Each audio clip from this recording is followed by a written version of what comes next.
Hello friends. Hopefully आप सभी लोग अच्छे होंगे।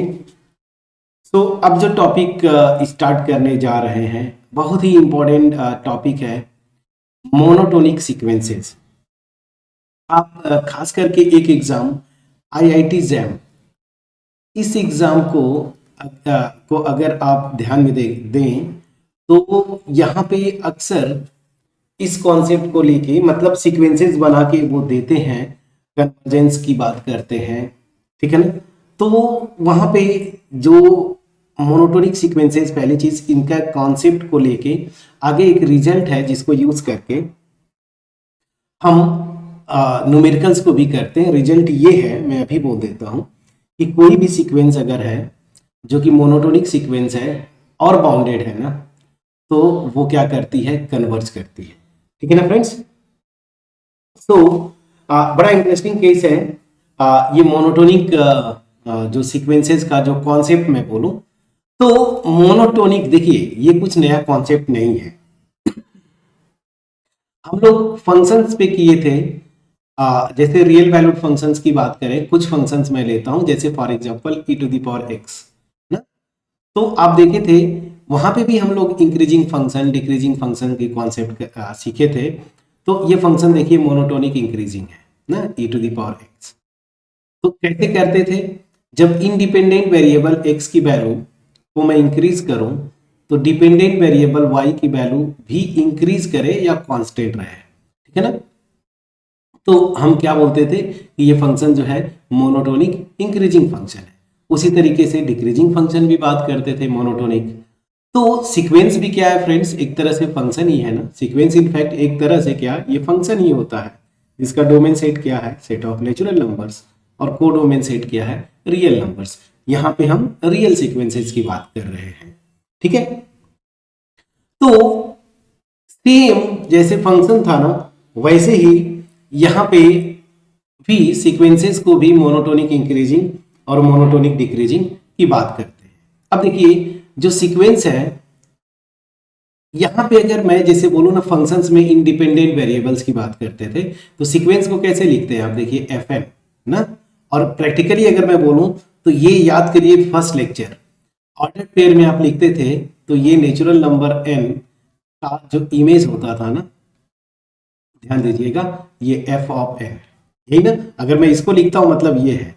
तो यहाँ पे इंडिपेंडेंट वेरिएबल की अगर बात बोले, अगर ऐसे आप सोचे तो ये एन है और करेस्पॉन्डिंग जो वैल्यू है वो क्या है, एफ ऑफ एन। और इसी एफ ऑफ एन को ही तो आप ये सीक्वेंस लिखते हैं, ठीक है। सो दैट मीन्स क्या हुआ कि यहाँ पे अगर मैं एन को इंक्रीज करूं ना, तो मेरा एफ एन भी क्या होना चाहिए, इंक्रीज करना चाहिए। सिंपल सी बात है। तो मैं बोलूंगा कि ये सीक्वेंस जो है इंक्रीज करे या इक्वल रहे, यही ना मतलब। अगर नेचुरल नंबर्स को बढ़ाऊं, जैसे दो नेचुरल नंबर्स लूं एन वन एन टू, इनके करेस्पॉन्डिंग जो सीक्वेंस के एलिमेंट्स आएंगे f n one f n two. अब एज्यूम करके चल रहा हूं कि एन वन एन टू जो है बड़ा है इस एन वन से, तो ये कंडीशन होल्ड करनी चाहिए, एफ एन टू जो है लेस देन और इक्वल टू होना चाहिए, सॉरी, एफ एन टू जो है ग्रेटर देन और इक्वल टू होना चाहिए एफ एन वन से, यही ना फ्रेंड्स। तो हम बोलेंगे कि ये सीक्वेंस क्या है। अगर ऐसे कोई भी दो मतलब नेचुरल नंबर्स लूं जो जो कि इंक्रीजिंग ऑर्डर में हो, तो करस्पॉन्डिंग ये कंडीशन होल्ड करनी चाहिए। तो मैं बोलूंगा इंक्रीजिंग है, और डिक्रीजिंग में क्या हो जाएगा, ये f n two less than और इक्वल टू हो जाएगा एफ एन, यही ना फ्रेंड्स। सो ये कॉन्सेप्ट है आपका इंक्रीजिंग और डिक्रीजिंग का। सेम यहाँ पे वही चीज मैंने ऑलरेडी आपको बता चुका हूं, मैं ये जो एक्सप्लेन किया यहां से मैं आपको बता चुका हूं। तो चलिए, अब यही जो कॉन्सेप्ट मैं आपको थोड़ा सा डिस्कस किया, इसी को लैंग्वेज फॉर्म में, आपके नोट्स फॉर्म में, या मैं यूं बोलूं प्रॉपर तरीके से इसको लिखते हैं एक ही बार में। तो यहाँ पे भी सीक्वेंसेस क्या होंगी, जैसे फंक्शंस मोनोटोनिक इंक्रीजिंग और मोनोटोनिक डिक्रीजिंग हुआ करते थे, उसी तरीके से सीक्वेंसेस भी मोनोटोनिक इंक्रीजिंग और मोनोटोनिक डिक्रीजिंग होंगे। तो चलिए यहाँ पे मैं डिफाइन करता हूँ, या जो डेफिनेशन है उसको हम लिखने की कोशिश करते हैं। तो चलिए, अ सीक्वेंस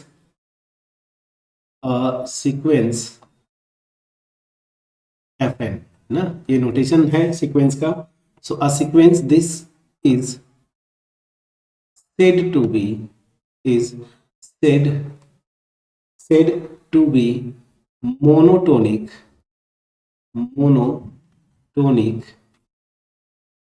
increasing monotonic, पहले इंक्रीजिंग डिफाइन करते हैं, सो मोनोटोनिक इंक्रीजिंग इफ, कब friends, if f n plus 1 is greater than or equal to f n for every n।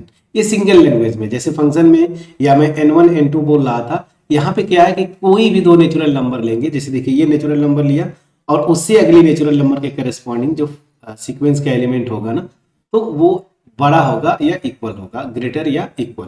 तो एक लाइन में ये डिफिनीशन मैंने लिख दिया, ठीक है। सो इंक्रीजिंग इफ दिस, तो मोनोटोनिक इंक्रीजिंग का डिफिनीशन हो गया ये। उसी तरीके से एक ही बार मैं मोनोटोनिक डिक्रीजिंग भी डिफाइन कर देता हूं, एंड मोनोटोनिक डिक्रीजिंग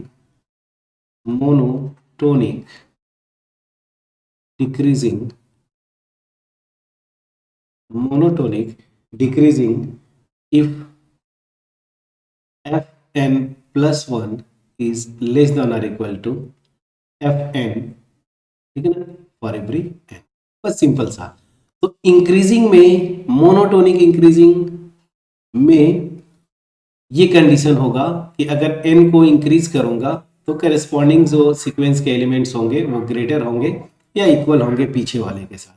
और मोनोटोनिक डिक्रीजिंग में क्या होता है कि आगे वाला टर्म अपने पीछे वाले टर्म से लेस देन और इक्वल टू होगा। सो मोनोटोनिक इंक्रीजिंग ये, मोनोटोनिक डिक्रीजिंग का कंडीशन ये हो गया। मैं समझा पाया कि नहीं, प्लीज बोलिएगा। अब देखिएगा जो नोटेशन होगा मोनोटोनिक इंक्रीजिंग के लिए, मैं आगे जब भी लिखूंगा ऐसे बस एक एरो लगा दूंगा, मतलब इंक्रीज, और डिक्रीजिंग के लिए मैं क्या यूज करूंगा ऐसे। अभी मैं बता देता हूं जब न्यूमेरिकल्स करेंगे तब, ठीक है। चलिए एनीवेज, अब मोनोटोनिक कब बोलेंगे ध्यान दीजिएगा। मोनोटोनिक इंक्रीजिंग मैंने बोल दिया, मोनोटोनिक डिक्रीजिंग अलग अलग से डिफाइन कर दिया आपने। मोनोटोनिक सीक्वेंस क्या होती है, मतलब किसी भी सीक्वेंस को मोनोटोनिक कब बोलेंगे, जब वो केवल इंक्रीजिंग हो या केवल डिक्रीजिंग हो, दोनों साथ साथ नहीं होना चाहिए फ्रेंड्स, ये चीज याद रखिए। किसी भी सीक्वेंस को मोनोटोनिक कब बोलेंगे, जब ये तो ओनली इट इज इंक्रीजिंग और only it is decreasing, not both, दोनों नहीं होने चाहिए ना। ऐसा नहीं कि कुछ टर्म्स के लिए इंक्रीज करे कुछ टर्म के लिए डिक्रीज करे, तो ऐसे सीक्वेंस को मोनोटोनिक सीक्वेंस नहीं बोलते हैं फ्रेंड्स, ठीक है ना। तो मोनोटोनिक सीक्वेंस का मतलब या तो केवल इंक्रीज करे या तो केवल डिक्रीज करे, ठीक है ना। तो यहाँ पे मैं फर्दर लिख देता हूं, sequence fn is said to be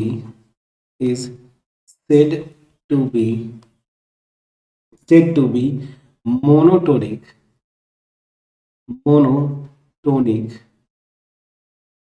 if it is either monotonic increasing, अब मैं एरो लगा दिया, आइदर मोनोटोनिक इंक्रीजिंग और मोनोटोनिक डिक्रीजिंग, ठीक है फ्रेंड्स ना। तो या तो केवल ये मोनोटोनिक इंक्रीजिंग हो या केवल मोनोटोनिक डिक्रीजिंग हो। मैं लैंग्वेज लिख देता हूं, so if it is either monotonic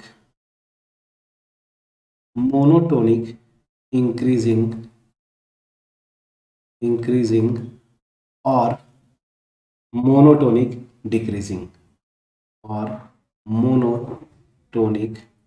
decreasing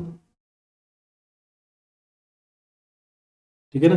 तो ये लैंग्वेज ध्यान दीजिए, आइदर और लगा हुआ है, मतलब केवल एक होना चाहिए, ठीक है ना। या तो केवल मोनोटोनिक इंक्रीजिंग हो या तो केवल मोनोटोनिक डिक्रीजिंग हो, तब हम बोलते हैं मोनोटोनिक। दोनों होंगी साथ साथ तो उसको मोनोटोनिक सीक्वेंस अब नहीं बोलते। अब कुछ एग्जांपल से आपको पैटर्न समझ में आएगा।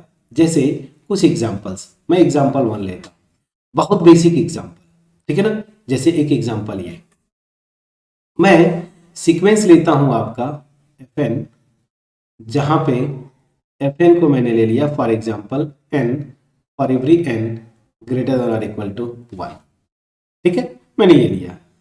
तो यहां पे आप देखिए सीक्वेंस का एलिमेंट्स क्या क्या होंगे। तो चलिए, पहला एलिमेंट F1 1 होगा, F2 यहीं पे 2 रखिए, F3 3 रखिए, फिर 4 रखिए एंड सो ऑन। अब प्रॉपर समझना है रियल लाइन पे, सिस्टम पे इसके एलिमेंट्स को अरेंज करने की कोशिश करिए। फर्स्ट एलिमेंट मेरा 1, सेकेंड 2, थर्ड 3, फोर्थ जो है दिस। तो हम क्या देख रहे हैं कि आप इसी कंडीशन को आप समझिए, ठीक है ना, इसी कंडीशन को समझिए। कोई भी मैं नेचुरल नंबर लूंगा, उसके करेस्पॉन्डिंग उसके आगे वाला जो एलिमेंट होगा ना, मतलब मैं ये बोलना चाहता हूं Fn+1 ये ऑलवेज ग्रेटर देन और इक्वल टू है Fn, फ्रेंड्स। तो ये सीक्वेंस, इस ऐसे सीक्वेंस को हम ये क्या बोलेंगे, ये मोनोटोनिक इंक्रीजिंग सीक्वेंस है। इनफैक्ट स्ट्रिक्टली इंक्रीजिंग भी होता है, लेकिन हमें मोनोटोनिक से मतलब है। सो ऐसे सीक्वेंस को हम क्या बोलेंगे, मोनोटोनिक। मोनोटोनिक के केस में आता है, बट परफेक्टली आप देखें तो ये केवल इंक्रीज करते जा रहा है ना, इक्वल वाला साइन नहीं आ रहा है, केवल इंक्रीज कर रहा है, तो स्ट्रिक्टली इंक्रीजिंग बोलते हैं, बट उससे हमें नहीं लेना, हम मोनोटोनिक की ही बात करेंगे। तो यहाँ पे देखिए ये सीक्वेंस क्या है, मोनोटोनिक इंक्रीजिंग है, ये कंडीशन सेटिस्फाई हो रहा है ग्रेटर देन और equal to, so this will imply this sequence Fn is monotonic increasing, is monotonic increasing, ठीक है ना, ये मोनोटोनिक इंक्रीजिंग सीक्वेंस है। अब आपसे मैं पूछूंगा कि क्या ये मोनोटोनिक सीक्वेंस है, ये देखिए ये क्या ये मोनोटोनिक सीक्वेंस है। तो देखिए फ्रेंड्स, ये केवल और केवल मोनोटोनिक इंक्रीजिंग है ना, ये डिक्रीज साथ साथ इंक्रीज और डिक्रीज दोनों नहीं कर रही है, ओनली इंक्रीजिंग सीक्वेंस है। सो दैट मीन्स इसको आप बोल सकते हैं कि ये मोनोटोनिक सीक्वेंस है। So also it is monotonic, it is monotonic. हमने अभी मोनोटोनिक सीक्वेंस का डेफिनेशन लिखा था कि केवल इंक्रीज करे या केवल डिक्रीज करे, तो ये मोनोटोनिक इंक्रीजिंग सीक्वेंस है। दैट मीन्स क्या हो गया, ये मोनोटोनिक सीक्वेंस इसको हम बोलेंगे, बट प्रैक्टिकली ये मोनोटोनिक इंक्रीजिंग सीक्वेंस है। समझ में आ गया कि नहीं फ्रेंड्स, प्लीज बोलिएगा, प्लीज बोलिएगा आप। चलिए अगला एग्जांपल जरा लेके देखिए, एग्जांपल 2, एग्जांपल 2। मैं एक सीक्वेंस लेता हूं अगेन Fn, जहां पे Fn this is equal to 1/n for every n greater than और इक्वल टू 1। अब ये सीक्वेंस भी ऑलरेडी आप कर चुके हैं। ये क्या हो रहा है, ध्यान दीजिए, ये सीक्वेंस में पहला एलिमेंट n इक्वल टू 1 रखेंगे 1, second element 1/2, third element 1/3, fourth element 1/4 dot dot dot. अब ये सीक्वेंस मोनोटोनिक है कि नहीं, पहले अगर ये मैं पूछूं तो देखिए minus infinity plus infinity. First element मान लीजिए यहाँ पे मेरा 1, सेकेंड एलिमेंट सीधे half, third element 1/3, fourth element 1/4, तो इधर कहीं मैं ले लेता हूँ 0, थोड़ा जूम कर लीजिए। चलिए सो आप देख रहे हैं, या इसको बढ़ा लीजिए, आप बोलेंगे कि सर इसको थोड़ा सा बड़ा कर लीजिए, कोई दिक्कत नहीं है। चलिए माइनस इन्फिनिटी। तो हो क्या रहा है, सीक्वेंस के एलिमेंट्स जैसे ही मैं n को बढ़ा रहा हूं ना, सीक्वेंस के एलिमेंट घट रहे हैं। मतलब क्या हुआ, मैं कोई भी नेचुरल नंबर अगर n सेलेक्ट करूंगा तो उसके करेस्पॉन्डिंग ये Fn+1 क्या हो रहा है, लेस हो रहा है n से। तो ये कंडीशन देखिए लेस देन और इक्वल टू कंडीशन सेटिस्फाइड होती है, तो ये सीक्वेंस क्या हो जाती है फ्रेंड्स, मोनोटोनिक डिक्रीजिंग सीक्वेंस है। सो मैं लिख देता हूं सिंस Fn+1, यहाँ पे हालांकि स्ट्रिक्टली लेस है, लेकिन ये कंडीशन में लिख दूं, ठीक है, कोई बात नहीं है, for every n, so this will imply this sequence Fn is monotonic decreasing, monotonic decreasing. अब देखिए ये सीक्वेंस मोनोटोनिक डिक्रीज कर रही है, ठीक है ना, तो ऑब्वियस ही बात है मोनोटोनिक डिक्रीज कर रही है, इंक्रीज तो साथ साथ नहीं कर रही है ना, तो इसका मतलब क्या है, ये मोनोटोनिक भी आप बोल सकते हैं इसको, मोनोटोनिक, ये मोनोटोनिक सीक्वेंस भी है, ठीक है ना, मोनोटोनिक सीक्वेंस ये है, ठीक है, बट प्रॉपरली ये मोनोटोनिक डिक्रीजिंग सीक्वेंस है। समझा पाया। अब कुछ सीक्वेंसेस ऐसे भी होती हैं जो कि मोनोटोनिक, ना ही मोनोटोनिक इंक्रीजिंग हो ना ही मोनोटोनिक डिक्रीजिंग हो, दोनों पैटर्न फॉलो करते हैं, तो ऐसे सीक्वेंसेस को हम क्या बोलेंगे कि वो मोनोटोनिक सीक्वेंस नहीं है, ये मोनोटोनिक नहीं होगी। जैसे एग्जांपल में आप देखिए, एग्जांपल में देखिए 3, सब कुछ किया हुआ है फ्रेंड्स हमने, Fn को मैंने ले लिया -1 raise to the power n for every n greater than और इक्वल टू 1। अब ये सीक्वेंस अगर आप देखें Fn, F1 पहला एलिमेंट n इक्वल टू 1 रखेंगे -1, n इक्वल टू 2 रखेंगे 1, n इक्वल टू 3 रखेंगे -1, n इक्वल टू 4 रखेंगे 1। इस तरह से ये सीक्वेंस है। अब रियल लाइन पे देखिए, रियल लाइन सिस्टम पे माइनस इन्फिनिटी, यहाँ मान लीजिए -1 है, यहाँ पे 1 है। वो क्या है, पहला एलिमेंट -1, अगला एलिमेंट 1। तो मतलब अगर n इक्वल टू 1 लेता हूं तो यहाँ पे F2 जो है ग्रेटर है F1 से। लेकिन जैसे ही मैं n इक्वल टू 2 लिया तो यहाँ पे n इक्वल टू 2 लेंगे आप, मैं ये कंडीशन की बात करता हूँ, ये वाला मैं ये चेक करना चाहता हूँ Fn और Fn+1 जो डिफिनीशन हमने लिखा है ना, इंक्रीजिंग और डिक्रीजिंग दोनों में। तो यहाँ पे ये कंडीशन हो गया। लेकिन n इक्वल टू 2 लेंगे तो Fn+1 मतलब F3 और यहाँ पे क्या आएगा F2 यहाँ पे। तो अब देखिए F3 मेरा क्या हो जाएगा, थर्ड एलिमेंट -1, ये तो छोटा हो गया। तो यहाँ पे क्या हो रहा है कि जैसे जैसे मैं एक n लूंगा और उसकी अगली n ले रहा हूं ना, तो पैटर्न चेंज हो जा रहा है। यहाँ पे ये कंडीशन देखिए बड़ी हो जा रही है अगला एलिमेंट पीछे वाले से, और यहाँ पे अगला एलिमेंट छोटा हो जा रहा है पीछे वाले से। दैट मीन्स क्या हुआ, ये दोनों पैटर्न कर रही है, इंक्रीज भी कर रही है डिक्रीज भी। बट प्रॉपरली अगर आप देखें तो ये सीक्वेंस ना ही मोनोटोनिक इंक्रीजिंग है ना ही डिक्रीजिंग है। इंक्रीजिंग में फॉर एवरी n और डिक्रीजिंग में फॉर एवरी n। देखिए तो यहाँ पे तो ऐसा हो नहीं रहा है। तो ये सीक्वेंस जो है this will imply it is neither monotonic increasing nor monotonic decreasing. ना ही ये मोनोटोनिक इंक्रीजिंग है ना ही मोनोटोनिक डिक्रीजिंग है। दैट मीन्स क्या हुआ, it is not a monotonic sequence. A monotonic sequence, monotonic sequence क्या था, केवल इंक्रीज करे या केवल डिक्रीज करे, ठीक है ना। तो ना ही ये मोनोटोनिक इंक्रीजिंग है ना ही मोनोटोनिक डिक्रीजिंग है। दैट मीन्स क्या हुआ, ये मोनोटोनिक नहीं हुआ। समझ में आ गया। अब देखिए बड़ा इंटरेस्टिंग केस है, एक रिजल्ट है। इस रिजल्ट को मैं नेक्स्ट वीडियो में करूंगा। होपफुली ये जो डेफिनेशन था आपको, जो मेरा मोटिव था, main core concept monotonic increasing monotonic decreasing sequences क्या होते हैं, और फिर सिंपली कभी कभी आप बुक्स में देखते हैं कि बोलता है since it is a monotonic sequence. अब मोनोटोनिक मतलब या तो केवल इंक्रीज करे या तो केवल डिक्रीज करे, ठीक है ना। केवल इंक्रीज करे तब भी मोनोटोनिक बोलते हैं, केवल डिक्रीज करे तब भी मोनोटोनिक बोलते हैं। दोनों पैटर्न फॉलो हो तो उस केस में मोनोटोनिक नहीं बोलते, जैसे ये केस था, ठीक है ना। ये केस था, इसमें ना ही ये मोनोटोनिक इंक्रीजिंग है ना ही मोनोटोनिक डिक्रीजिंग सीक्वेंस है। दैट मीन्स क्या हो गया, ये मोनोटोनिक सीक्वेंस नहीं हुआ। मोनोटोनिक सीक्वेंसेस का एक इंपॉर्टेंट प्रॉपर्टी है, जाते जाते मैं आपको बोलता हूं, ये मोनोटोनिक सीक्वेंसेस कभी ऑसिलेटरी नहीं होती फ्रेंड्स, कभी भी ये ऑसिलेट नहीं करेंगी। कोई भी मोनोटोनिक सीक्वेंस है ना, वो कभी भी ऑसिलेट नहीं करेगी, ठीक है ना। या तो वो एक तरफ प्लस, या तो मतलब वो कन्वर्ज कर जाए, जैसे अगर ऐसे आप बोलना चाहे बाउंडेड हो गई तो कन्वर्ज कर जाएगा, अनबाउंडेड हो गया तो वो या तो डाइवर्ज करेगा प्लस इंफिनिटी पे, और या तो फिर डाइवर्ज करेगा माइनस इंफिनिटी पे। डिपेंड करता है वो इंक्रीजिंग है या डिक्रीजिंग है, ठीक है ना। कभी भी ऑसिलेट नहीं करेगी मोनोटोनिक सीक्वेंस, बड़ा इंपॉर्टेंट प्रॉपर्टी है। तो नेक्स्ट वीडियो में यही से स्टार्ट करेंगे। होपफुली मेरा एफर्ट जो था वो आपके पास पहुंच पाया होगा।